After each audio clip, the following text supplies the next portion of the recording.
গল্পের নাম সিন্দুকের অশরীরী। গোবিন্দপুর নামে এক ছোট গ্রাম আছে বাঁকুড়া জেলায়, যেখানে আধুনিকতার ছোঁয়া তেমন পৌঁছায়নি। ওখানে কুড়ে ঘর, মাঠঘাট, গাছপালা মিলে এক অন্যরকম সৌন্দর্য। তবে এই গ্রামের একটা ইতিহাস আছে, যা সবাই জানে কিন্তু প্রকাশ্যে বলতে চায়। এই ইতিহাসের কেন্দ্রে রয়েছে এক পুরনো জমিদার বাড়ি, মহারাজ শান্তিপ্রসাদ রায়ের বাড়ি।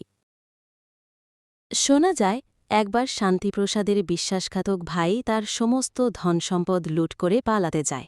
সেই রাতেই শান্তিপ্রসাদ তার ভাইকে ধরে ফেলে এবং গোপনে একটি বিশাল লোহার সিন্দুকে পুরে জীবন্ত কবর দেয়। তারপর থেকেই সেই সিন্দুককে ঘিরেই নানা রকম অদ্ভুত ঘটনা ঘটতে থাকে। বর্তমান সেই বাড়িতে কেউ থাকে না। স্থানীয়রা বলে, রাত 12টা বাজলেই এক বুক ধ্বনি, ঘোড়ার খুঁড়ে শব্দ আর অদ্ভুত ছায়ামূর্তি দেখা যায়। গ্রামবাসীরা বাড়িটির কাছে যেতেও ভয় পায়। শুভম নামের এক যুবক, কলকাতার ছেলে, ইতিহাসের ছাত্র, ভূতপ্রেত নিয়ে তার তুমুল আগ্রহ। সে গবেষণা করে বাংলার অজানা কাহিনীগুলি নিয়ে। গোবিন্দপুরের জমিদার বাড়ির গল্প তার কানে আসে এক কলেজ প্রজেক্টের কাজ করতে গিয়ে। ভৌতিক উপাদান, স্থানীয় লোকগাথার আর বাস্তব ঘটনাকে মিলিয়ে কিছু তথ্য তুলে ধরার লক্ষ্যে সে চলে আসে গোবিন্দপুর। গ্রামে পৌঁছে প্রথমেই সে বেশ কিছু বাধার সম্মুখীন হয়। কেউ তার সাথে ঠিকভাবে কথা বলে না। কেবল একজন বৃদ্ধ দীনেশ কাকা জমিদার বাড়ির ইতিহাস সম্পর্কে কিছু জানান। ওই সিন্দুকটা খোলার চেষ্টা করো না বাবা, দীনেশ কাকা সাবধান করে বলল। ওর ভেতরে কারা আছে তুমি জানো না, বড্ড ভয়ানক। শুভম একটা ছোট ঘরে থাকে, গ্রামের পাশে। দিনভর সে জমিদার বাড়ি চারপাশ ঘুরে ঘুরে ছবি তোলে, নোট নেয়, পুরনো দলিলপত্র পড়ে। সে খেয়াল করে জমিদার বাড়ির একটি কক্ষে মাটির নিচে কিছু আছে। অনেক খোঁজাখুঁজি করে এক পুরনো মানচিত্রে সেই কক্ষের নিচের চেম্বারের হদিশ পায়। একদিন রাত 12টার সময় সে সাহস করে জমিদার বাড়ির ভিতর ঢুকে পড়ে। টর্চের আলোয় ঘরগুলো ভয়ানক দেখতে লাগে। দেয়ালের ছবি, পুরনো আসবাবপত্র, সব যেন জীবন্ত হয়ে উঠছে। নিচের চেম্বার পর্যন্ত পৌঁছানোর সময়ই সে শুনতে পায় ধাতব আওয়াজ, টানাটানির শব্দ, কাঁদার মতো কেউ আর্তনাদ করছে। গায়ে লোম খাড়া হয়ে যায়, কিন্তু সে ফিরে যায় না।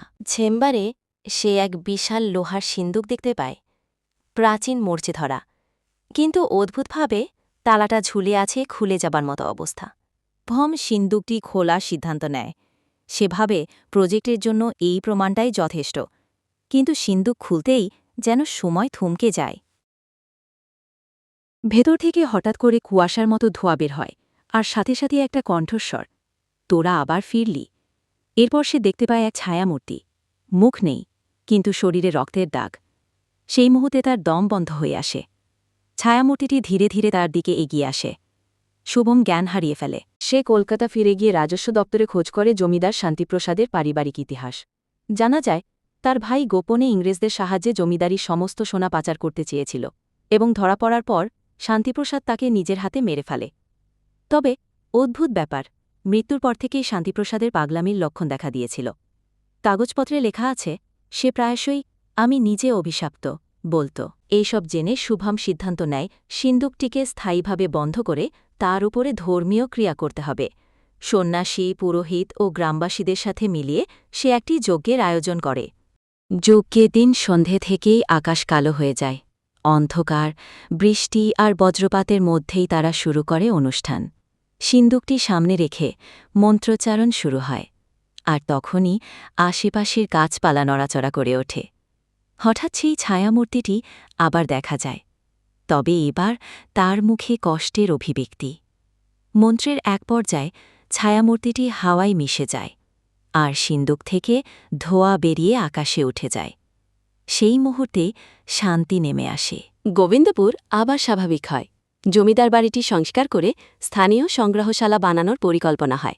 শুভম তার গবেষণাপত্র জমা দেয় এবং প্রচুর প্রশংসা পায়। তবে মাঝে মাঝে সে রাতে ঘুম ভেঙে উঠে পড়ে। মনে হয় কেউ যেন ধীরে ধীরে তার দিকে এগিয়ে আসছে।